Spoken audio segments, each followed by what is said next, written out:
If you want to be more efficient and effective while running your business with more inner peace, then working on the core of your issues instead of putting on a band-aid is vital. Welcome to the Business Brain Podcast. I'm your host, Esty Rapport, and here to help you improve your 28 cognitive functions, the 28 things that make up thinking. In each episode, we'll discuss a real-life challenge, why you might be struggling with it, and give you practical strategies so all areas of your life will improve. Amy had a business about building systems for businesses. Really give your whole backend a big cleanup and set up the software that would be best for your business. You can imagine how organized and systematized Amy's business was. However, it didn't solve her procrastination problem. Sometimes Amy would be notified of a task, yet instead of doing it, she simply changed the due date to a few days' time. And when it popped up again, guess what?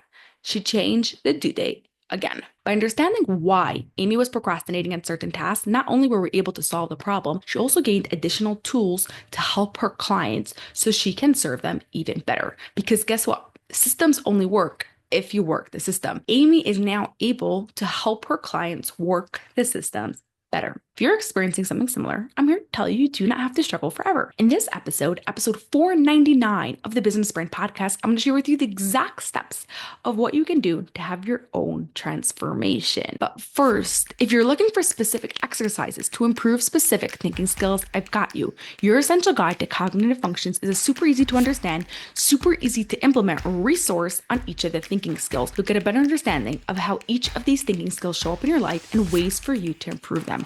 Snag your copy for only $97 at lifefixuniversity.com/guide. While you are doing any task, you, without even realizing it, are using your 28 thinking skills. When the thinking skills you need to use are strong, doing the task happens easily. The thinking skills you need to use is weak, doing the task will be a challenge. The struggle that Amy had came from struggling to understand why she was procrastinating, even with all her systems.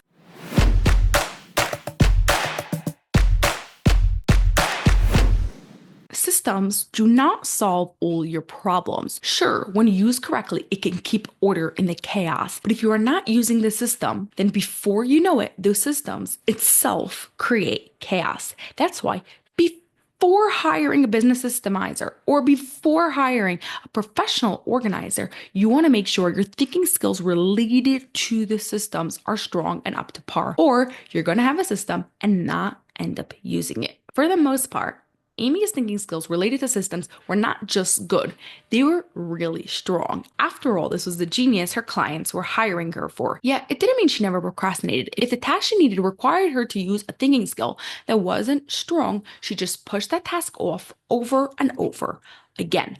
Often, there are many mini tasks required to get the task done. If one mini task is a challenge for our brain because the thinking skill is weak, we don't want to do the whole task. To identify why Amy was really procrastinating so she can solve the root problem once and for all, we asked the simple but powerful question: what part of this task does my brain not like? We continue to ask this question till we get to the root cause. So in Amy's case, when asked what part of monthly check-in with employees does your brain not like, Amy asked, I don't like having to tell them what they're doing wrong. So we asked the question again, what part of not telling your employees what they're doing wrong does your brain not like? Amy answered, I feel like they're going to get defensive and ask me questions I don't have the answers to. I don't want them to think I don't appreciate them or I don't like their work, but we need to have these conversations to really keep the business growing and serving our clients in the best way possible. So Amy understood it was good for her to have these conversations, but it was really hard. It was the part of the task that her brain didn't like. Amy wanted to make her employees feel valued, and she wanted to give them the feeling and the desire to grow. And she had a challenge. She wasn't sure how to make the connection for her employees on how much they're valued and how much she wants them to grow. It's an abstract connection that she had to make for herself and be able to give it over to her employees. So by improving her thinking skill of projecting virtual relationships, which is making connections that aren't super obvious, Amy had a better understanding on how to make that connection both for herself and for her employees. So once we improved this thinking skill of projecting virtual relationships, her brain started seeing these monthly meetings with her employees as fun and even began enjoying the one-on-one time with each member. She no longer procrastinated on this meeting or any task related to projecting virtual relationships to making connections that aren't super obvious. The reason why you are procrastinating may be because of a completely different reason.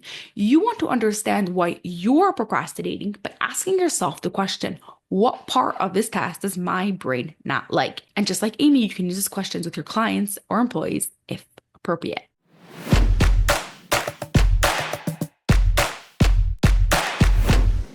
No system is going to save the day. If you don't work this system, it will actually create even bigger problems. Your challenge this week is every time you catch yourself procrastinating, ask yourself this question: what part of this task does my brain not like? And continuing asking this question till you get to the real reason as to why you are procrastinating.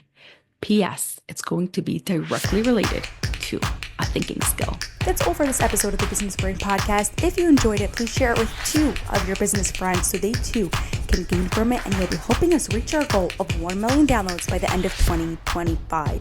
Cheers to peak brain performance.